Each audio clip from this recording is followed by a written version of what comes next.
My name is Eleanor Blake, I'm 68 years old. And until this Christmas I truly believe the hardest day of my life was the day my husband Thomas died. I was wrong. It started with a phone call that sliced through my quiet December evening like a knife. Mom, this year we're spending Christmas only with our closest family, without you. My son, Andrew, said it in the same flat tone people use to cancel a dentist appointment. No hesitation, no warmth. Just a clean cut. For a moment I honestly thought I had misheard him. I tightened my hand around the receiver, staring at the soft glow of the Christmas lights outside my window. Without me. I forced a little laugh. Andrew, that's not funny. We've had Christmas together every year since you were born. Nothing happened, he replied, voice turning colder. I just want a quiet holiday. Melissa agrees. We need space. As if I were some heavy piece of furniture cluttering up his perfect life. My eyes drifted to the old photo on the mantel. Thomas in his ugly Christmas sweater, Andrew only 6.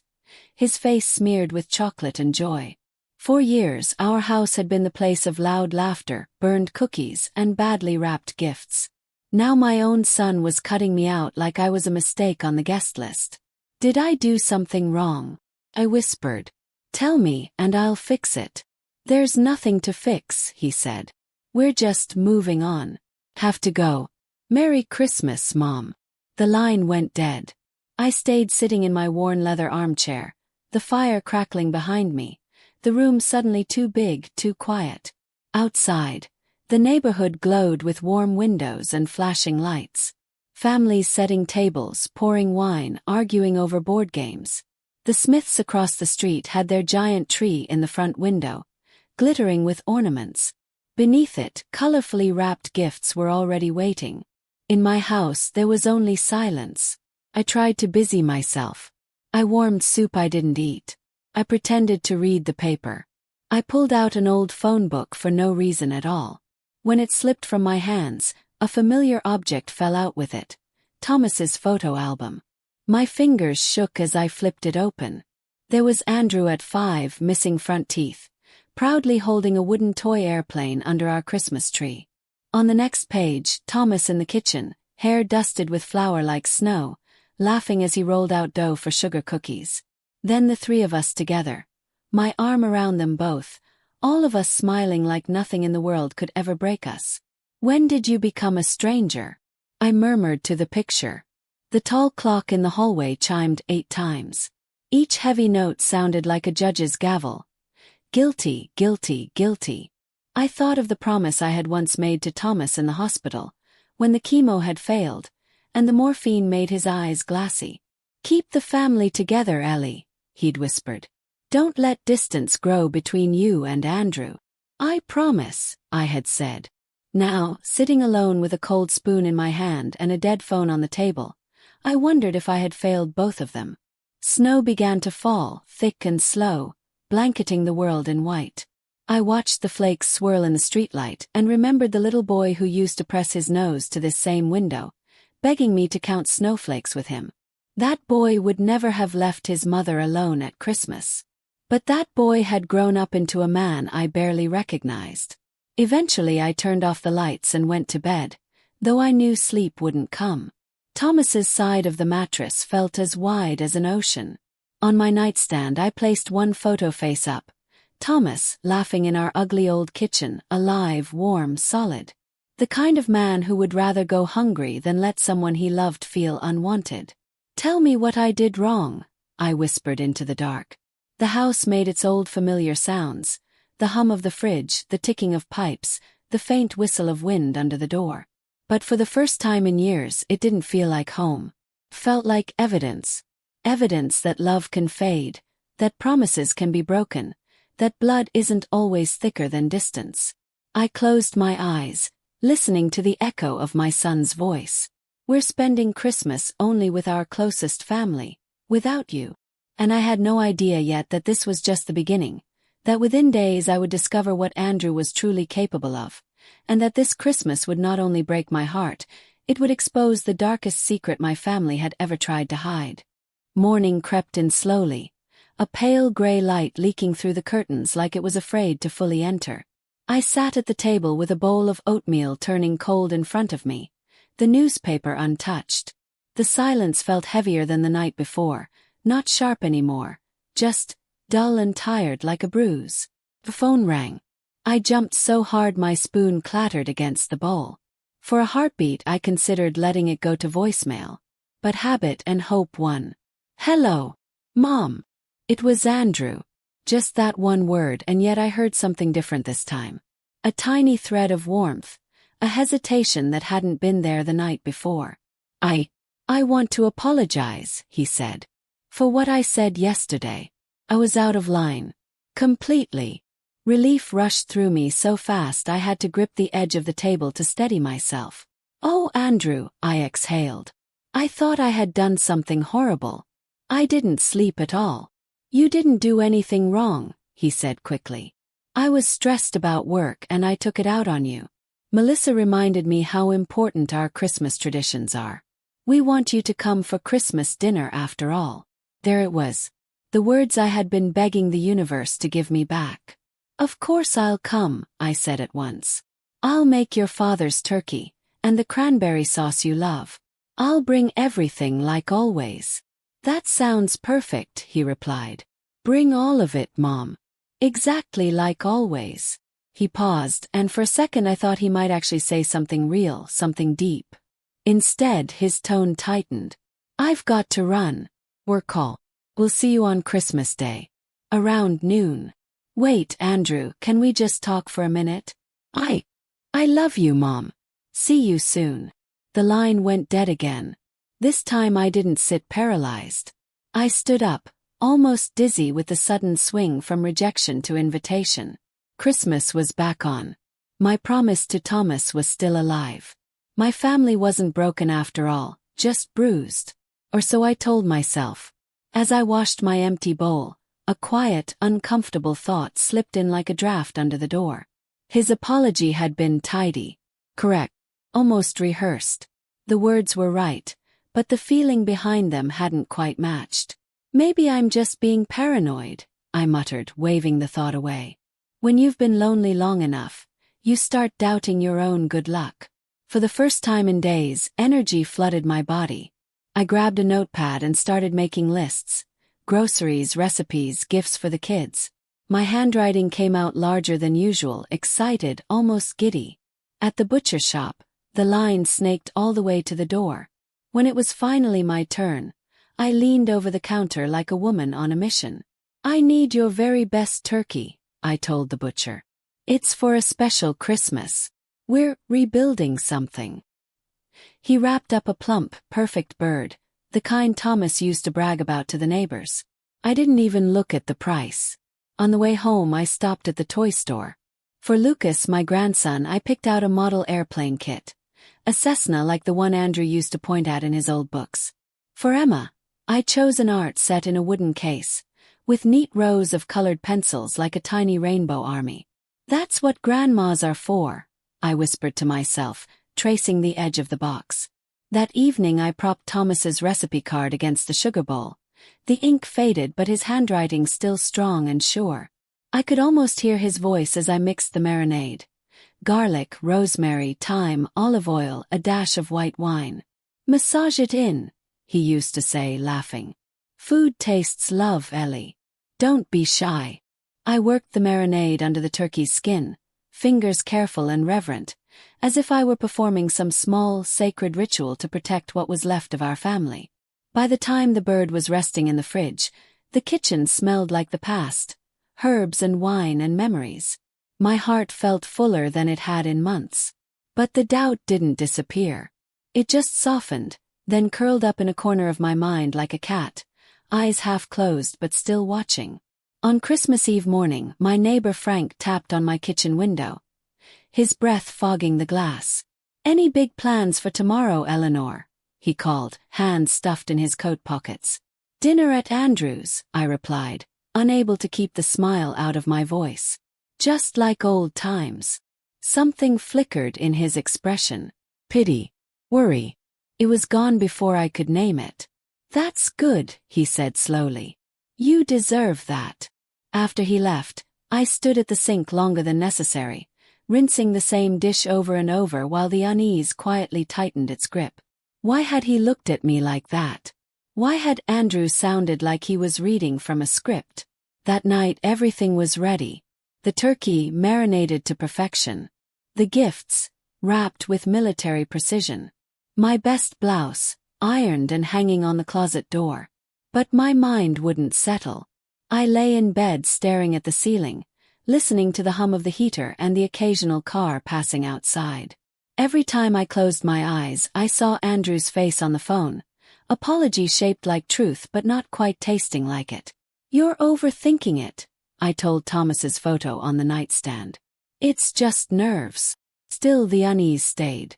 I didn't know it then, but my instincts were trying to warn me. Christmas was not going to save my family. It was going to expose it. Christmas morning woke up brighter than I did. The snow outside glittered like someone had spilled diamonds all over the street. For the first time in a long while, the sight actually made me smile. I dressed slowly, taking extra care with everything. My hair, my blouse, even my old pearl earrings that Thomas had given me on our 20th anniversary. "You'd laugh at me fussing like this," I told his photo. "But it feels like today matters." The turkey carrier was heavy as I eased it into the back seat of the car. Beside it, I placed the bags of neatly wrapped gifts. I paused at the front door before locking it, looking back into the quiet house. "I'll bring them back with me," I whispered to the empty rooms. The noise, laughter, the family. The drive to Andrew's neighborhood felt like a drive through a different life. Houses were wrapped in lights, wreaths on doors, plastic reindeer on lawns. I found myself humming carols under my breath, my earlier doubts buried under layers of hopeful routine. His house looked like a postcard. Icicles on the eaves, warm yellow light glowing through the windows, a wreath with a big red bow hanging on the door. My heart squeezed. Before I could even knock, the door swung open. "Mom, you're here!" Melissa exclaimed, flour on her sweater and a streak across her cheek. She smelled like cinnamon and butter. "Get in before you freeze." The warmth hit me like a hug. The house was filled with the smell of pine and sugar and something baking in the oven. Christmas music played low somewhere in the background. "Grandma!" Lucas barreled into me, nearly knocking the turkey out of my hands. "I knew you'd come," he yelled, small arms wrapping around my waist. "I told you she would," Emma added, appearing behind him with her hair in a messy braid. "Grandma never misses Christmas." Not voluntarily anyway, I thought. But I only smiled. "Let me take that," Melissa said, lifting the turkey carrier with a grunt. "Goodness, what did you do to this bird? Feed it steroids." "The secret is your father's marinade," I replied, unwrapping my scarf. 24 hours of garlic, herbs, and stubbornness. Melissa laughed. And for a moment everything felt almost normal. Martha and George, her parents, greeted me in the living room with warm hugs and polite questions. I answered automatically, my eyes drifting toward the hallway again and again, waiting for my son. He appeared last. "Mom." He looked handsome, too handsome, in a fresh shirt and a tie he almost never bothered with. His smile was broad, his arms open. From a distance, he looked like the boy I'd once walked to school in mismatched mittens. Close I could see it. The tightness at the corners of his mouth. The way his eyes didn't quite match the warmth of his words. "Thank you for coming," he said, pulling me into a hug that was 2 seconds too short. "It means a lot. Really. I wouldn't miss it," I replied. "Not again." He looked past me for a heartbeat, like his mind was somewhere else entirely, then clapped his hands together. "Okay. Let's eat before Lucas explodes." The dining table was beautiful. Melissa had laid out her best china. Candles flickered gently between bowls of mashed potatoes and roasted vegetables. My turkey took pride of place in the center, its skin a perfect, glistening brown. "Ellie, this looks incredible," Martha said as she handed me the carving knife. "You should do the honors." I carved with steady hands, slices falling away just the way Thomas used to insist they should. The first bite drew a collective murmur around the table, and for a moment my chest swelled with something that almost felt like happiness. Conversation flowed. George asked about my garden. Martha complimented the cranberry sauce. The children chattered about school and friends and snowball fights. Only Andrew felt off. He laughed at the right moments, chimed in with little stories, but his fork moved more than he ate. Every few minutes, he glanced at his watch when he thought no one was looking. Once, when a phone buzzed in the other room, he flinched so hard his knife scraped loudly against his plate. "Everything okay, dear?" "Yes." "Fine," he said too quickly. "Just a work thing. Ignore me." After dessert, the children begged to open presents, and no one had the heart to say no. Wrapping paper exploded across the living room like confetti. Lucas's eyes went wide when he unwrapped the model airplane. "A Cessna. Just like at the air show," he shouted. "Grandma, can we build it together?" "Of course," I said, my throat tight. "That's the whole point." Emma pressed the art set to her chest like it was treasure. "I'm going to draw our whole family," she declared. "Even Grandpa Thomas. So he can be in the picture too." The room went quiet for a beat. It wasn't the tearing pain of that first Christmas without him, but more like a gentle ache, the kind that comes from touching something healed but still tender. "He would have loved that," I managed. For a while it was almost perfect. The kids played on the rug, adults sipped coffee. Christmas music wrapped everything in a soft, familiar blanket. My body relaxed into the armchair, my hands folded around a warm mug. Maybe I told myself I had worried for nothing. Then my phone vibrated in my pocket. I ignored it at first, not wanting to break the spell. Buzzed again. Insistent. Relentless. "Excuse me," I said, standing up. "Nature calls." The small bathroom off the hallway was a quiet little island. I closed the door, muffling the laughter in the other room, and pulled out my phone. Unknown number.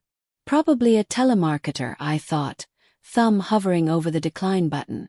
"Who calls on Christmas Day?" The phone stopped, then immediately rang again. Something about the timing made the hairs on the back of my neck stand up. With a sigh, I answered. "Hello. Who is this?" "You need to go home. Right now." The voice was male, low and urgent. No introduction. No apology. "I'm sorry, who is this?" I asked, staring at my own reflection in the mirror. My face looked older than it had an hour ago. "That doesn't matter," he said. "Just trust me and go home." Immediately, my hand tightened around the phone. "What are you talking about?" "Something wrong."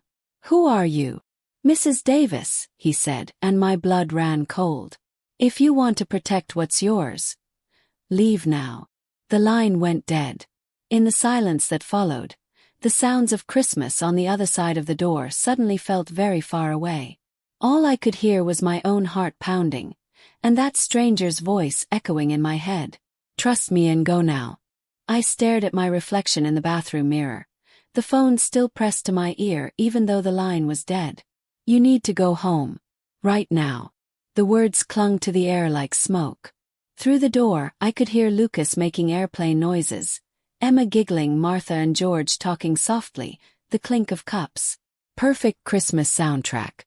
A normal grandmother would have shoved that call aside, labeled it a prank, gone back to the turkey and presents. But I hadn't felt normal in a long time. There was something in that man's voice, urgency with no drama, certainty without explanation. And he knew my name. "Mom. Everything okay in there?" Andrew's voice floated through the door. I swallowed. My reflection looked pale, eyes too wide. "I'll be right out," I called back. I took a deep breath, smoothed my hair, opened the door. The living room felt suddenly wrong. Nothing had changed. The tree still sparkled. The children were sprawled on the carpet among glittering wrapping paper. "Victoria." "No, Melissa," I corrected myself. My mind was racing ahead of my tongue, was pouring coffee. Andrew was standing near the window, his hand in his pocket, phone-sized bulge visible. "Is everything all right, Mom?" he asked, that careful concern painted across his face. I studied him. His eyes weren't on me. They were on my purse, on my coat, on the clock. "I need to go home," I said more sharply than I meant to. "Now." The room fell silent. "What kind of emergency?" Melissa asked, the dish towel still in her hands. "I don't know yet," I admitted. "Someone called. They said something was wrong at the house." "Who?" Andrew demanded. "What did they say exactly?" His reaction was too quick, too sharp. Not just surprise. Not just worry. Something else. "I'll call you when I know more," I said, reaching for my coat. My fingers felt clumsy on the buttons. "I'm so sorry to leave like this. Dinner was wonderful." "You shouldn't drive if you're upset," he pushed. "I can come with you. Or at least call whoever it was back, find out." "I'll be fine," I cut in. "It's probably nothing. False alarm. But I have to check." I bent to kiss the children. "Thank you for my playing, Grandma," Lucas whispered, arms squeezing my neck. "Can we finish building it later?" Emma asked, eyes wide. "Yes," I lied. "We'll build a whole fleet." At the door I turned back. Everyone was looking at me. Melissa worried, the grandparents confused, the children confused. And Andrew. His face was a strange mix. Muscles arranged into concern, eyes cold and calculating, jaw clenched just a little too hard. "Thank you for inviting me," I said softly. "Really?" He opened his mouth, hesitated. Whatever he wanted to say died on his tongue. "Drive safe, Mom," was all he managed. The cold hit me like a slap. I half-jogged to the car, my breath fogging in front of me. As I pulled away from the curb, I glanced in the rearview mirror. They were all standing in the doorway, framed by warm light. Melissa hugging herself against the cold. The kids pressed to the window, hands on the glass. And Andrew standing slightly back from them, separated by a small, telling gap. His silhouette was rigid, his shoulders high. He didn't wave. The drive home was a blur of lights and ice. The radio played Silent Night. But nothing about that drive was silent inside my chest. My heart thudded like a drum, every beat echoing the same words. "Trust me and go now. Trust me and go now." I ran every possibility through my mind. Fire. Burst pipe. Gas leak. Prank. Or a break-in. But how would a stranger get my number? How would they know I wasn't home? How would they know my name? I pressed harder on the accelerator. The speedometer crept past the limit, but the roads were empty. Everyone else was where I was supposed to be. Inside with family, not racing through the night toward a dark, silent house. By the time I turned onto my street, my hands were shaking. Most of the houses glowed with warm yellow light behind curtains. A few had Christmas trees visible through front windows, gifts piled neatly underneath. The world looked soft, safe, peaceful. My house did not. It sat at the end of the street, completely dark. No lamp left on, no comforting glow. Just a black rectangle against the snow. Something felt wrong. Not big and obvious. Subtle. Like walking into a room you've been in 1,000 times and suddenly noticing a picture frame tilted the wrong way. I killed the headlights a few houses away and coasted in the shadows, parking behind Frank's big oak tree instead of in my driveway. If nothing was wrong, I'd feel ridiculous. If something was, I didn't want whoever was inside to see me coming. The engine ticked loudly as it cooled. The neighborhood was eerily quiet. No wind, no cars, just the muffled hush of snow. I stepped out, every nerve screaming. My house loomed ahead, wreathed in darkness. The wreath on the front door looked absurd now. Festive red bow mocking me. Then I saw it. Not at eye level but lower. The basement window on the side of the house, the one that usually reflected the weak glow of the street lamp, was black. No glass gleam at all. I moved closer, my boots crunching softly. Broken glass glittered in the snow like scattered ice. The shards pointed inward. A dark gap yawned where the window should have been. Someone had climbed in. My fingers fumbled for my phone. 911, what's your emergency? The dispatcher's calm voice answered. This is Hope Davis, I whispered, ducking behind Frank's fence, eyes locked on my dark house. There's someone inside my home. They broke in through the basement. I can see their flashlight moving around upstairs. Are you somewhere safe, ma'am? She asked. I'm outside, I said, breath puffing visibly. Hidden. Please hurry. She took my address, told me to stay away from the house, told me officers were on the way. 15 minutes. 15 minutes for a burglar to take everything Thomas and I had built over 40 years. I ended the call, popped the trunk with shaky hands, and dug through the scattered tools inside. My fingers closed around cold, solid iron. Tire iron. Not exactly a weapon, but it felt heavy, real, comforting in its own way. Fine, I muttered through clenched teeth. You picked the wrong old woman tonight. I crept along the side of the house, hugging the shadows, the tire iron a cold weight in my hand. Every window upstairs reflected faint light, except when a beam of harsh white swept past, moving from room to room. They weren't panicking. They weren't grabbing random things. They were searching. Methodically. Purposefully. My bedroom. The office. The hallway closet where I kept important papers. Not kids looking for jewelry. Not some drug addict ripping through drawers. Someone who knew exactly what might be here. I pressed myself against the brick just beneath the broken window, heart hammering so loudly I was sure anyone inside could hear it. My breath fogged in front of my face, then vanished in the dark. Inside I could hear footsteps on the basement floor. Low. Controlled. Drawers opening. Papers rustling. Chairs scraping. They were in my life. In my memories. In Thomas's things. Rage burned away the last of my fear. The flashlight beam moved closer to the window. Shadows stretched long across the snow. A bag appeared first, pushed out through the gap. Canvas, bulging with papers and something that clinked faintly. Then a leg. Then another. A man climbed out, planting his boots in my yard, turning to haul the bag through. I stepped out of the shadow, tire iron raised. Albert! For a long second, neither of us moved. The snow fell in slow, lazy spirals around us. The broken basement window gaped like an open wound. Papers fluttered at Albert's feet, my life reduced to scattered white rectangles in the dark. I didn't want to do this, Hope, he stammered at last, raising his hands as if I were the one holding a gun instead of a tire iron. This wasn't my idea. Then whose idea was it? I stepped closer, the iron steady in my hand. My own voice surprised me. It wasn't shaking. It was sharp, clean. You broke into my home on Christmas Eve. His eyes dropped to the snow where the papers lay. That's Thomas's handwriting, I said quietly, seeing the familiar careful script on a damp page. You went through his things. Albert swallowed. He said you wouldn't be here. He swore you'd be at dinner for hours. I thought I'd be in and out before you even noticed anything. Who, Albert? Asked. Who promised you I'd be safely away while you robbed me?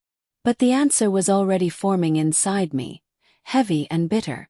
Andrew knew I'd be at dinner. It was Andrew, wasn't it? I said, the words tasting like metal. Albert squeezed his eyes shut, like he could wish himself invisible. He's desperate, Hope, he blurted. He owes money to people you don't want to owe money to. He said if he didn't pay them soon, they'd come after his family. After the kids. The tire iron suddenly felt twice as heavy. And you thought the logical solution, I hissed, was to break into my house? He told me you were planning to give it all away. Albert rushed on, words tumbling over each other. The stock. The inheritance. He said you wanted to leave everything to charity. He kept saying, it's family money anyway, she doesn't really need it. I bent slowly, picked up one of the scattered sheets. Boeing. Thomas's name printed at the top. Rows of numbers. Purchase dates. Share quantities. That's my husband's stock, I said, my throat tight. His life savings. He bought those over 30 years. When you were still copying his math homework, if I remember correctly. Albert wiped his nose on his sleeve, shivering. He showed me the will, he said. The part where Thomas left it all to you. Andrew said you were going to donate everything to veteran charities and scholarships. He said you'd never miss it. That old people don't really need that much money. Old people. 3 words that cut deeper than any insult. I am 68 years old, I said softly. Not a ghost. Not a wallet. A person. Albert's gaze flickered to the street. Faint sirens wailed in the distance, growing louder. He set this whole thing up, Hope, he whispered. The phone call, the apology, the big family Christmas.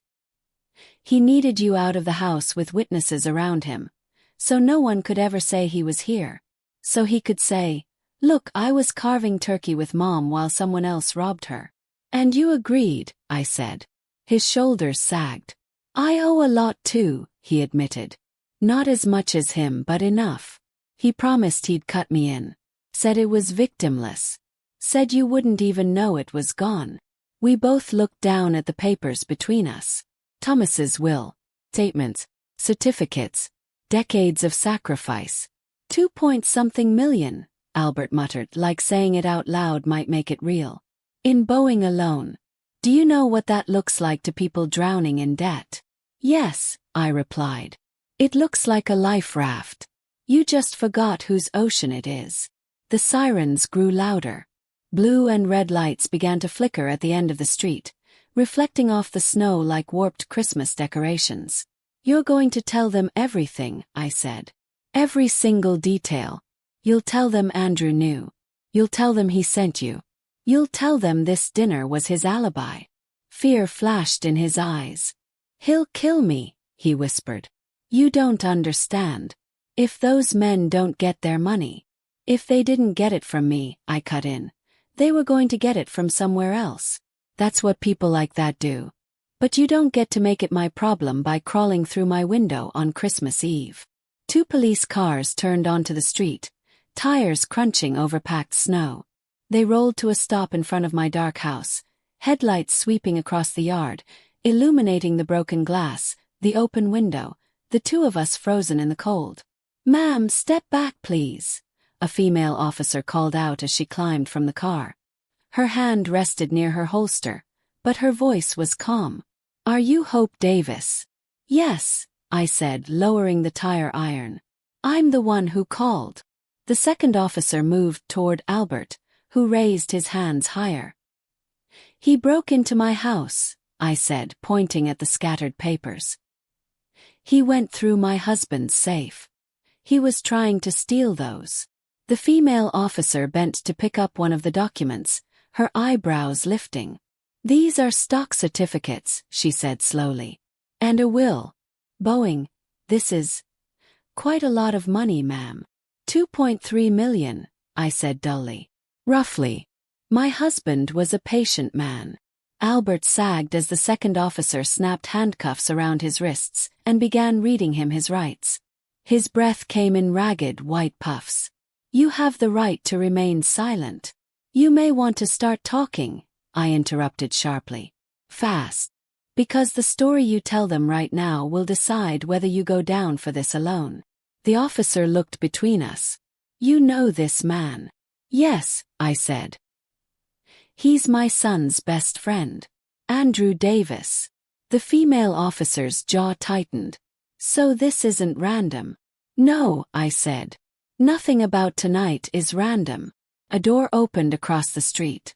Frank stepped onto his porch in his bathrobe and boots.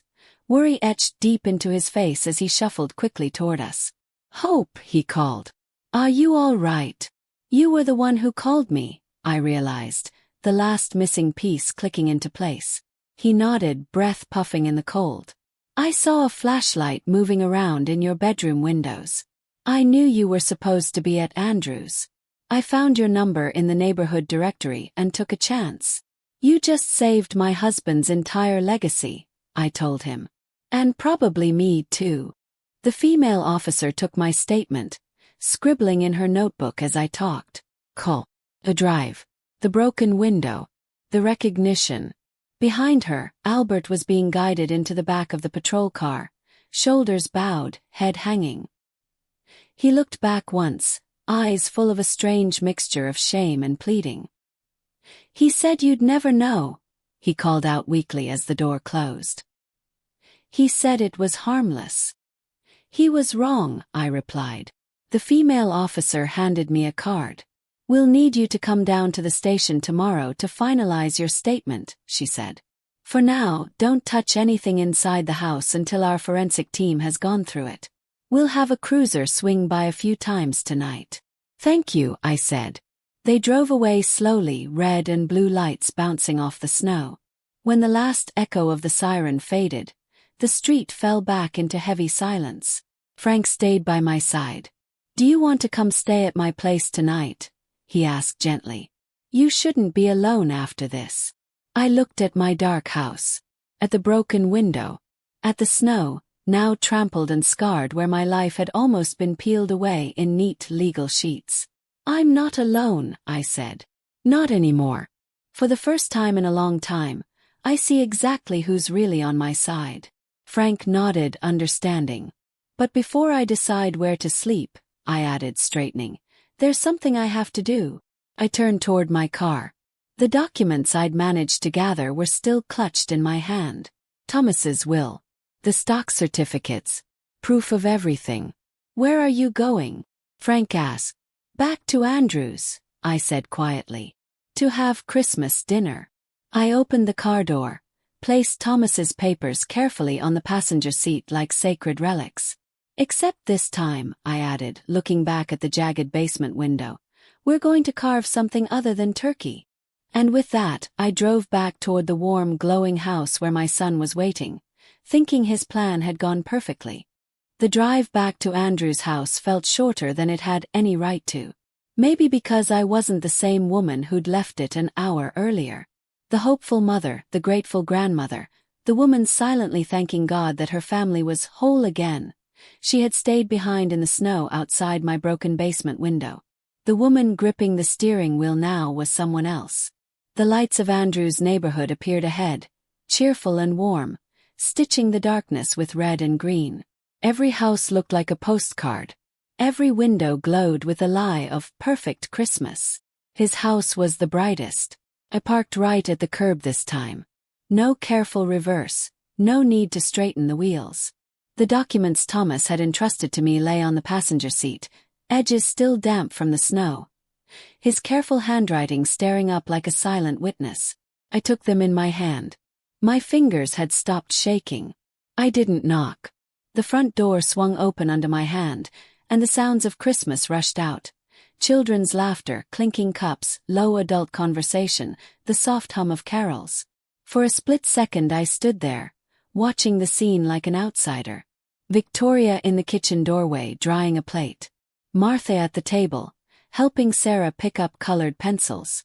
Joseph pretending to read a magazine, though his eyes hadn't moved from the same page. And Andrew, my son, pacing slowly near the tree, phone in hand, checking it every 30 seconds. His head snapped up when he saw me. Mom, he exhaled, relief flooding his face so quickly it almost looked real. Thank God. We were worried. What happened?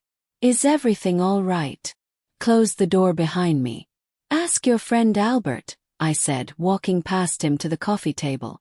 I laid the documents down one by one with deliberate care. He knows exactly what happened. The room went very still.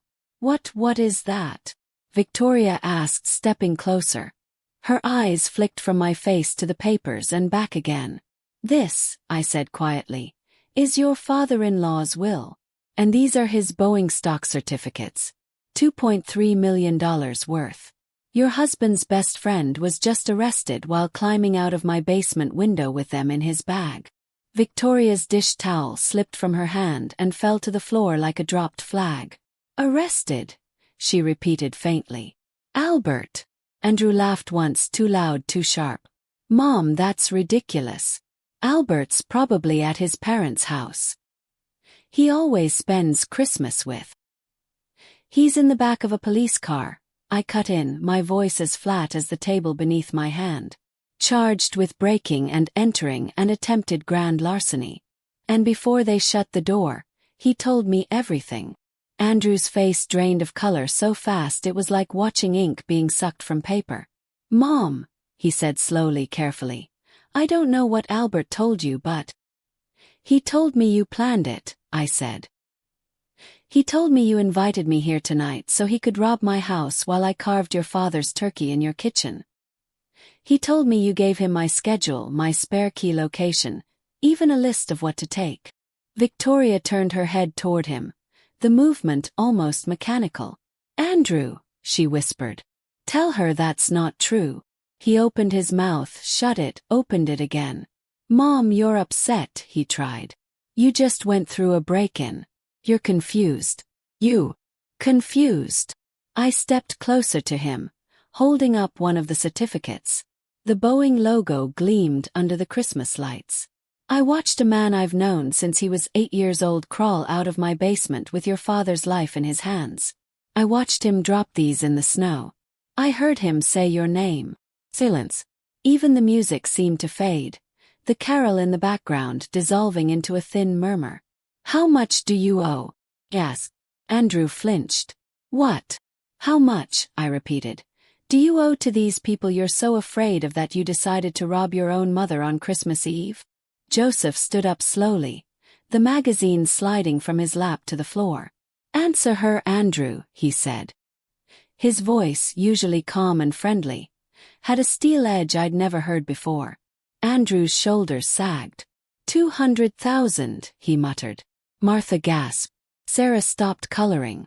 Danny froze with his model airplane in hand. 200,000. Victoria said, her voice cracking. How? When? Bad investments, Andrew snapped, the mask finally tearing. Gambling. Few bad hands. It got out of control, all right. It happens. You looked your mother in the eye, Joseph said slowly. Hugged her at the door, told her how much this dinner meant to you, while your friend was tearing apart her house. Andrew's jaw clenched. You don't understand what it's like, he said.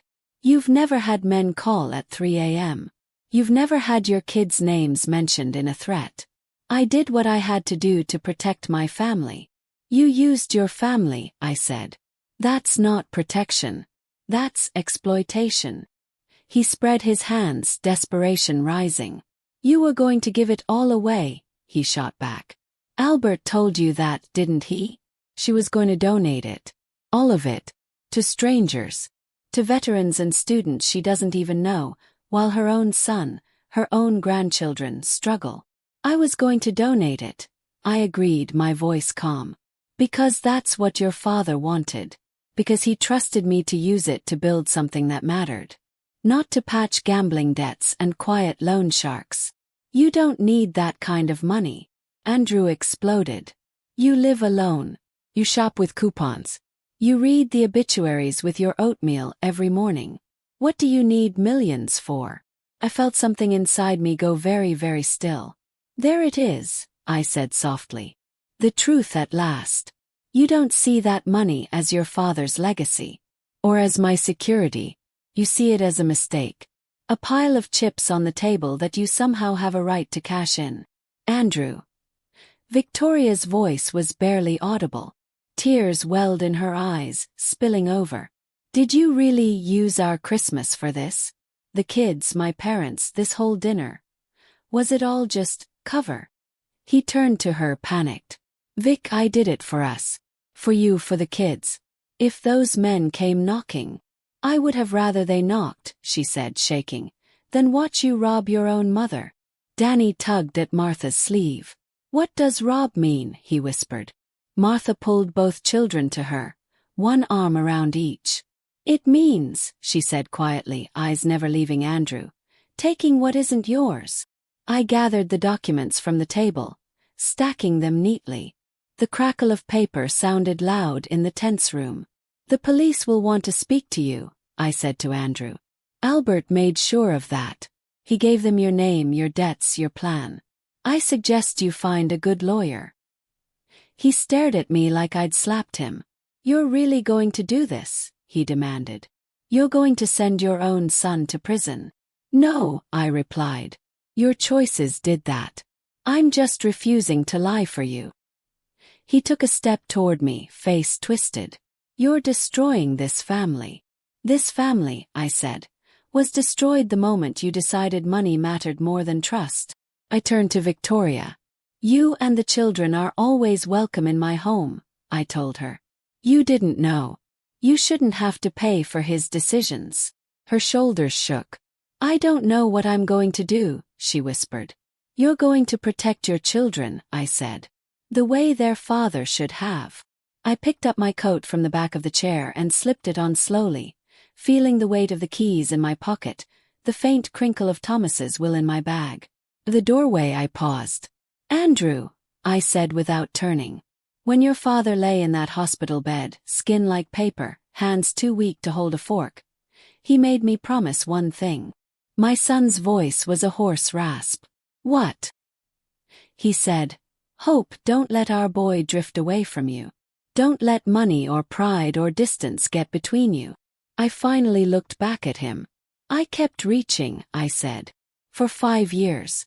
Called. Forgave. I cooked. I invited. I accepted crumbs of your time. Tonight, I finally understood something. What? He whispered. You didn't drift away, I said. You walked. You made choice after choice, until you were standing in a place where robbing your mother on Christmas seemed reasonable. Open the door. You are still my son, I added. And I will always, in some quiet corner of my heart, hope you find your way back to yourself. But from this moment on, you no longer have access to my money, my house, or my trust. Cold air rushed in, making the candles flicker. Have a Merry Christmas, Andrew, I said. You used it well. Then I stepped out into the winter night, closing the door gently behind me, leaving the warmth and the wreckage inside where it belonged. The walk from Andrew's front door to my car felt longer than the drive across town. The cold bit at my cheeks, turning my tears to sharp, stinging lines before they could even fall. Behind me, the house still glowed like a postcard. Wreath on the door, candles in the window, children's toys scattered under the tree. A perfect picture wrapped around a rotten truth. I slid into the driver's seat and shut the door. For a moment I just sat there, hands on the wheel, forehead resting against the cold leather. John, I whispered into the dark. You wouldn't have believed what your boy just did. But a small voice inside me answered, painfully honest. Well, you just didn't want to believe it. The engine finally turned over with a protesting groan. The Christmas lights blurred as I pulled away, my vision shimmering from unshed tears. Silent Night played softly on the radio, mocking me with its promise of all is calm. Nothing was calm. Everything, however, was finally clear. By the time I reached my own street, the police cars were gone.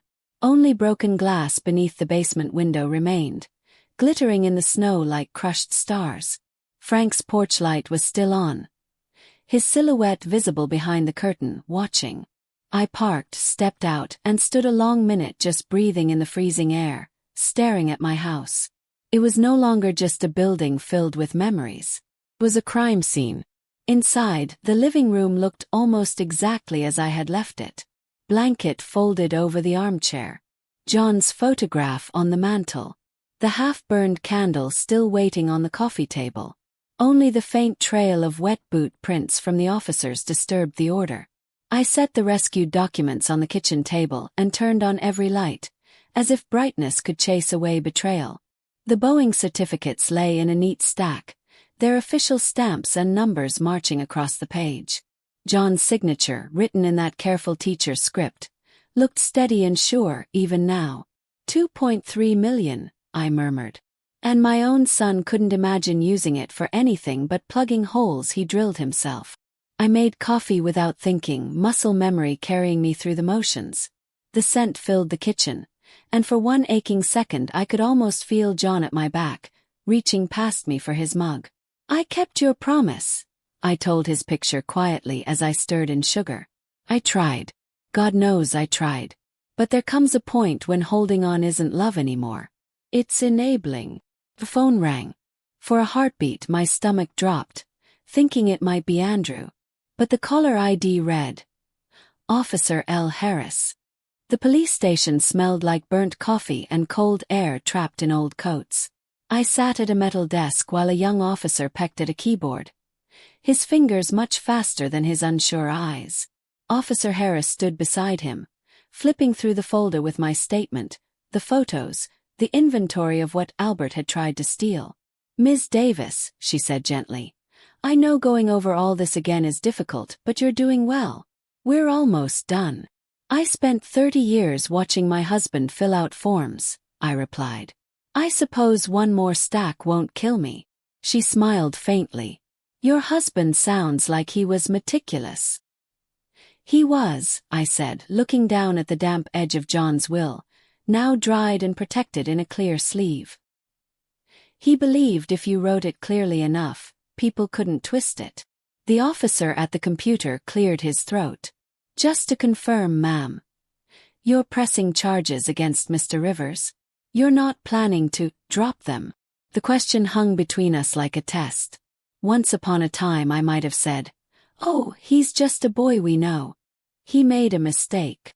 I might have convinced myself that protecting Andrew meant protecting his accomplices. Now I folded my hands on the table and met the officer's eyes.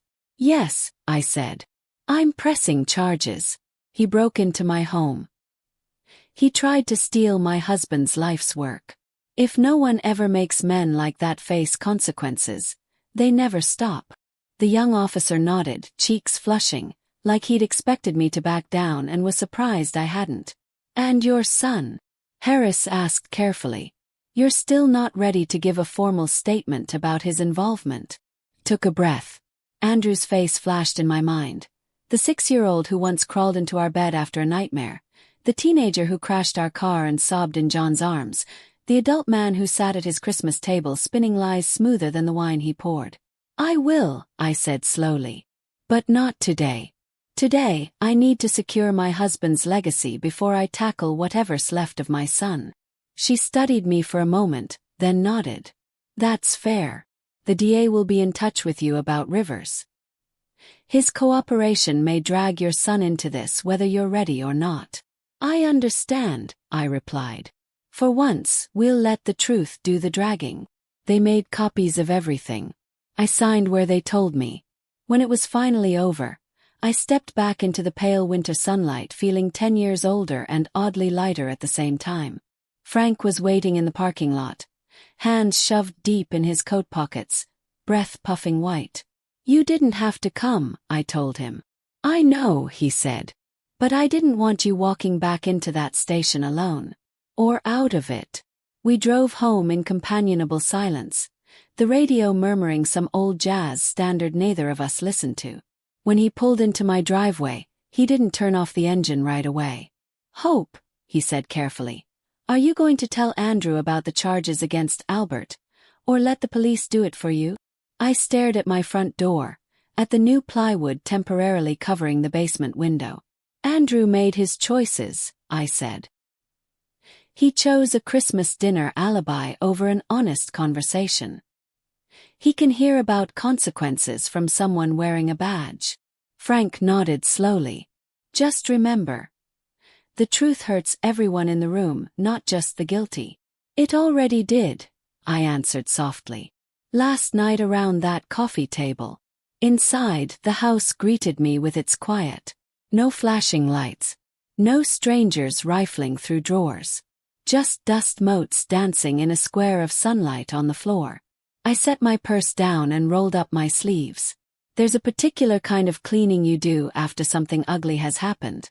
Not the regular dusting and sweeping, but the kind where every wiped surface feels like reclaiming territory. I started in the basement, sweeping away shards of glass, taping plastic over the broken window, placing each scattered paper back in its proper folder. With every motion, I imagined the version of myself who would have shrugged, said boys will be boys, and pretended nothing had happened. She felt like a stranger. By late afternoon, the house looked less violated and more reset. Not back to the way it had been, that would never happen, but to something new. Bare maybe. But honest. The phone rang again. This time it wasn't Victoria or the police, or even a number I recognized. Andrew. I watched his name flash on the screen.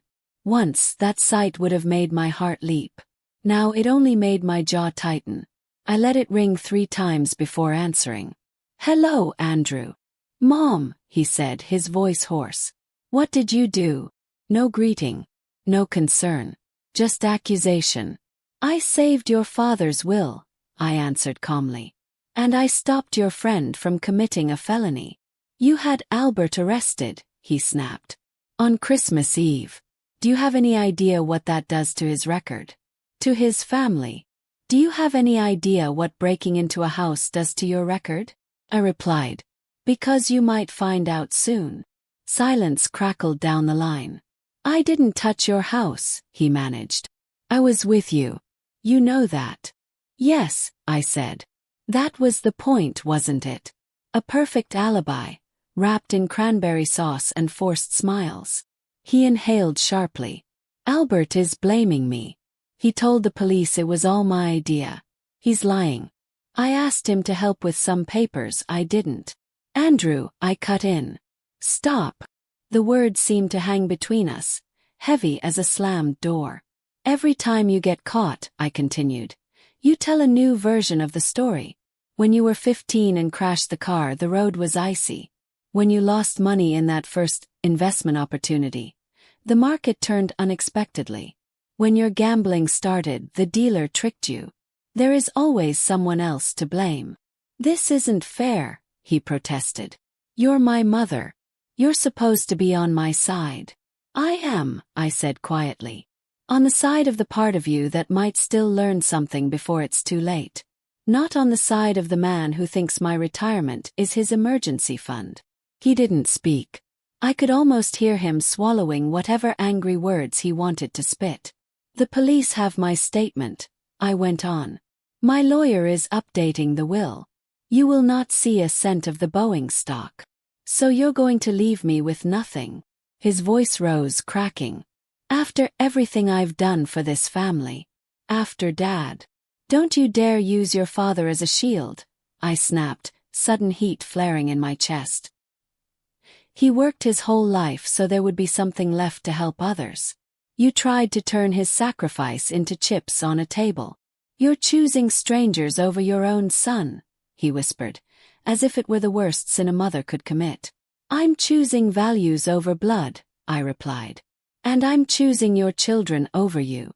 Because they still have time to learn that stealing is wrong even when you're desperate.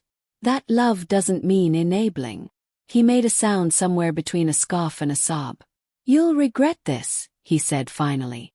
"One day when you're alone and old and have no one left." I looked around my quiet house.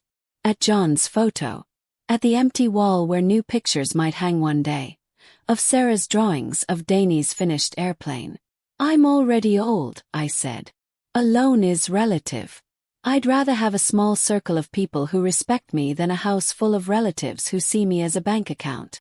The line stayed silent so long I wondered if he'd hung up. "Victoria is leaving me," he said suddenly, flat and stunned. "She says she's taking the kids. She says you offered to help." "I offered them a safe place to visit," I corrected. "I didn't tell her what choice to make. Your actions did that all by themselves." A long breath hissed through his teeth. "So that's it?" he asked. "Years of being your son. Over. Just like that?" "No," I said, and my voice softened despite everything. "You will always be my son. That's the curse and the blessing. I will always hope you change. I will always worry about you. I will always remember the boy who kissed my cheek goodnight." I let the next words land carefully. "But I will not let that boy's ghost hold me hostage to the man you've become." On the other end I heard a choked sound. Anger, pain, I couldn't tell. Then the sharp, final click of a call ending. I stood there for a moment, phone still in my hand, letting the silence settle. Then I walked to the kitchen drawer, took out a small notepad, and wrote a single sentence across the top page. New traditions. Underneath it I made a list. Sunday lunches with Sarah and Danny. Volunteer days at the Veteran Center. Scholarship fund in John's name. Coffee with Frank on Thursdays. Italian classes resuming in January. My handwriting shook a little, but each line felt like laying another brick in a foundation that was finally mine. The family I thought I had cracked open around me. But in the ruins I could see it, the outline of something smaller, sturdier, and truer beginning to take shape. Spring arrived quietly that year, as if it were afraid to disturb what winter had left behind. The snow receded slowly from the sidewalks, revealing patches of earth and stubborn blades of grass that pushed through as if nothing terrible had happened while they slept under the frost. My house, with its repaired basement window and upgraded locks, looked almost the same from the outside. Inside, everything had changed. John's documents no longer sat in an old, forgotten box. They were organized, protected, and already in motion toward the future he'd hoped for. My lawyer, Mr. Grant, sat at my kitchen table one bright morning, a stack of crisp papers in front of him and a steaming mug of coffee in his hand. "So, Ms. Davis," he said, sliding the first document toward me, "this is the final version of the revised will. As we discussed, the Boeing stock will be transferred into a charitable trust upon your passing. These are the beneficiaries: the Veteran Rehabilitation Program, the Teacher Scholarship Fund, and the Community Literacy Center." I ran my fingers over John's name on the page. Even in the legal language I could feel him, steady, generous, stubborn in all the right ways. "And Andrew?" I asked quietly. Mr. Grant pursed his lips. "He is no longer a financial beneficiary of the stock itself. However, per your request, there is a small fund set aside for emergency medical needs for your grandchildren only. He cannot access it, ever. It's structured so that the money goes directly to hospitals or institutions, not through his hands." He nodded. It was a small compromise between the mother in me and the woman determined to protect what was left. "Albert?" I asked after a moment. "His lawyer is negotiating a plea," Grant replied. "He's cooperating fully. He's admitted your son's involvement and supplied messages, emails, everything. The DA is considering charges against Andrew, but they're also weighing the impact on the children." My chest ached. "So he might not go to prison," I said. "He might," Grant answered honestly. "But even if he doesn't, this won't disappear. There will be a record. There will be consequences." The old version of me would have begged for mercy, pleaded for leniency, tried to shield Andrew from all fallout. I stared down at the crisp black letters on the white page of the new will and felt something I hadn't felt in a long time. "Let the law do what it must," I said. "I'm done trying to rewrite reality." Grant watched me for a moment, then nodded, almost as if he'd been waiting to hear those words. I signed the will. My name flowed across the line, firm and unshaken. When it was done, it felt like I had finally closed a door that had been hanging half open for years, letting in drafts and shadows. That afternoon, the house filled with the sound of children again. "Grandma!" Danny barreled through the front door like a small hurricane, nearly tripping over the rug in his excitement. "I brought the airplane. We have to finish the wings today. It needs wings if it's going to really fly."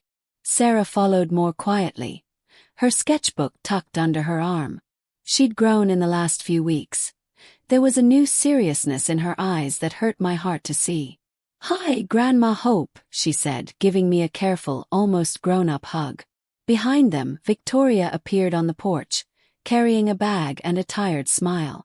"Only staying for an hour this time," she said. "They have homework tonight.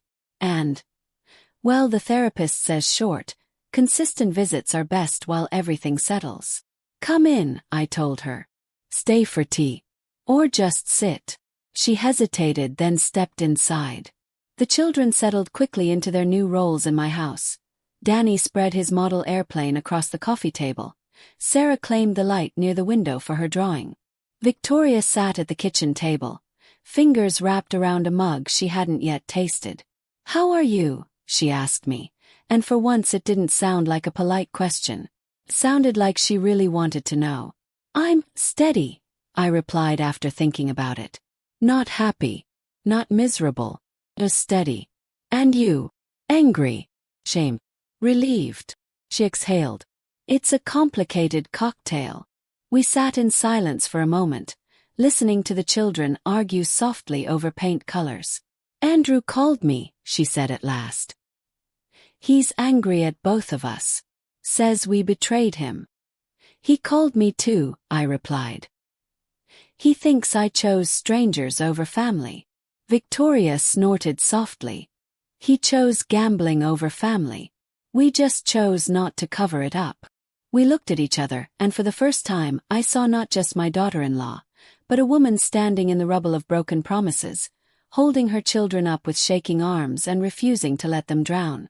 "You're a good mother," I said quietly. She blinked quickly, then nodded, biting her lip to keep it from trembling. "Sarah asked if we'd still have Christmas," she admitted.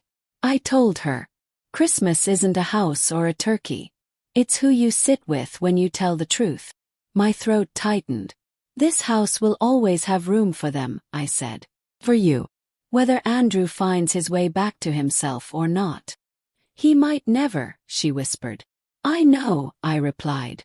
"And still he's my son. Can't erase that. But I can erase his access to the things he tried to steal. And I can make sure his children grow up knowing there is a better way to live." Danny raced into the kitchen then, thrusting the airplane at us. "Grandma, look. The wings are on," he said proudly.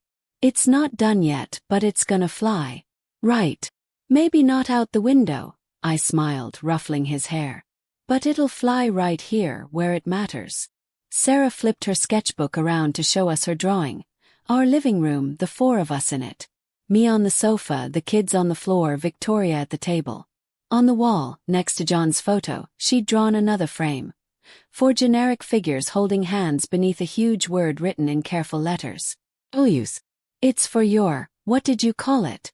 Your scholarship thing," she said shyly. "You said it would help people who want to teach. Like Grandpa John.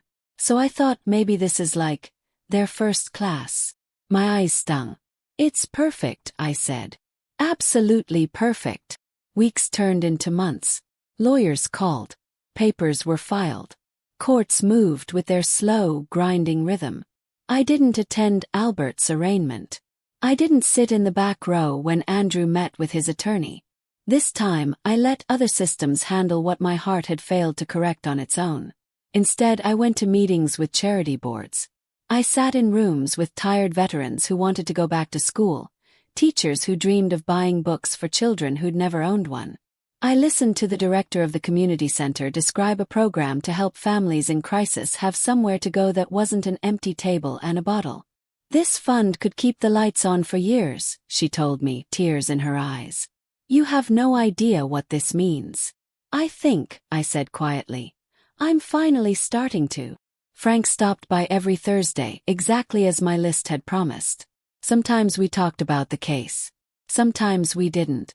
Sometimes we played chess and argued about who had the worst coffee.